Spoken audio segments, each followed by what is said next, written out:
नमस्कार, आप देख रहे हैं city plus news network. City plus news network में आप तमाम दर्शकों का स्वागत है। गया जी के गांधी मैदान में लोजपा रामविलास पार्टी का एक भव्य जनसभा का किया गया आयोजन। नव संकल्प महासभा में पार्टी के राष्ट्रीय अध्यक्ष चिराग पासवान हुए शामिल। वहीं कार्यकर्ताओं ने उन्हें भव्य तरीके से स्वागत किया। इस दौरान मगध प्रमंडल के 5 जिले से हजारों की संख्या में कार्यकर्ता चिराग पासवान के भाषण को सुनने के लिए पहुंचे थे। मौके पर चिराग पासवान ने भारी जनसभा में बिहार की तरक्की नहीं होने पर और पुराने शासनकाल पर जमकर बरसे। चिराग पासवान ने कहा कि बाकी राज्यों के प्रति हमारा राज्य एक विकसित बिहार नहीं बन पाया है।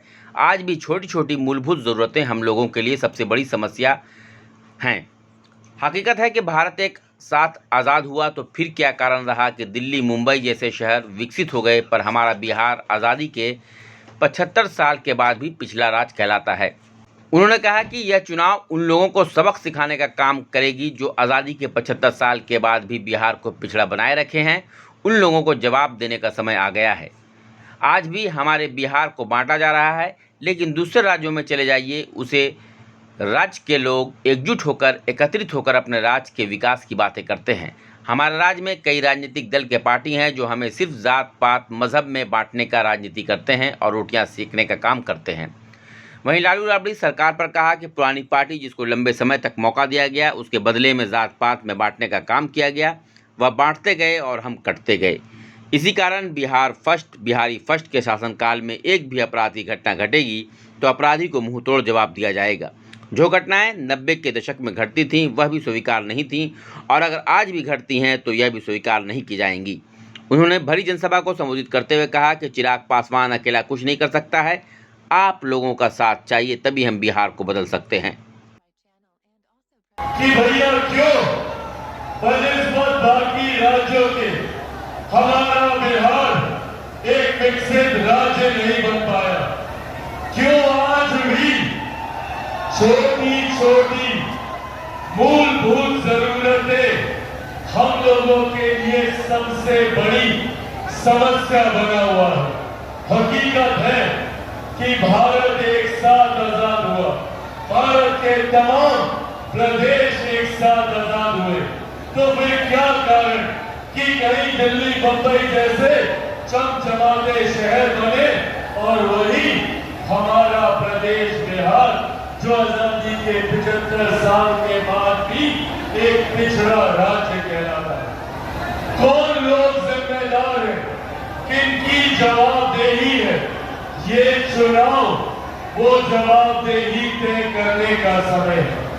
ये चुनाव वो जिम्मेदारी को स्थापित करने का समय है, और उन लोगों को जिन लोगों ने बिहार को आजादी के 75 सालों के बाद भी बिहार को पिछड़ा बनाए रखा, उन लोगों को जवाबदेह करने का समय है।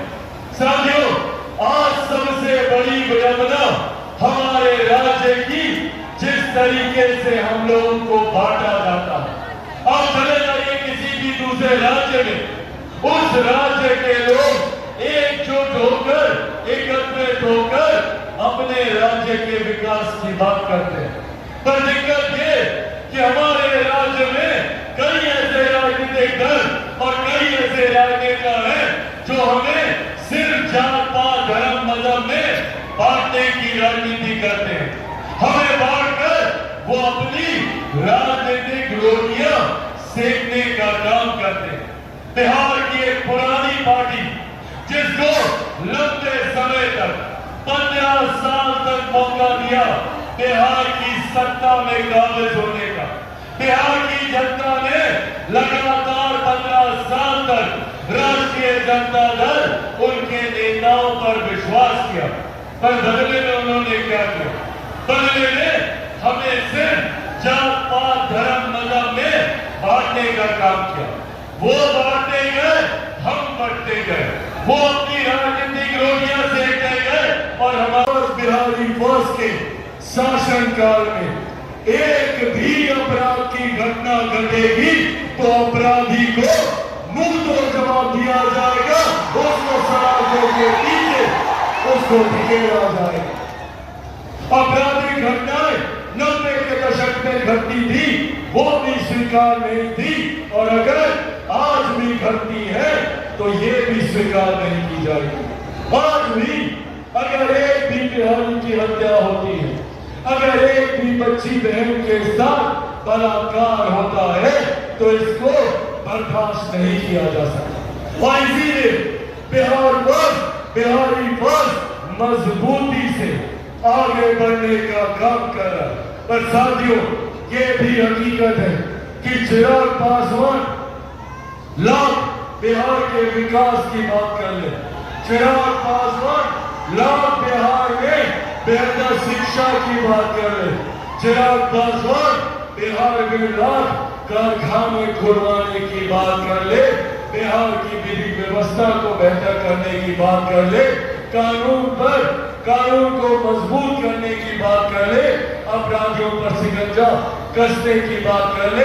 पर हकीकत है चिराग पासवान अकेला कुछ नहीं कर सकता।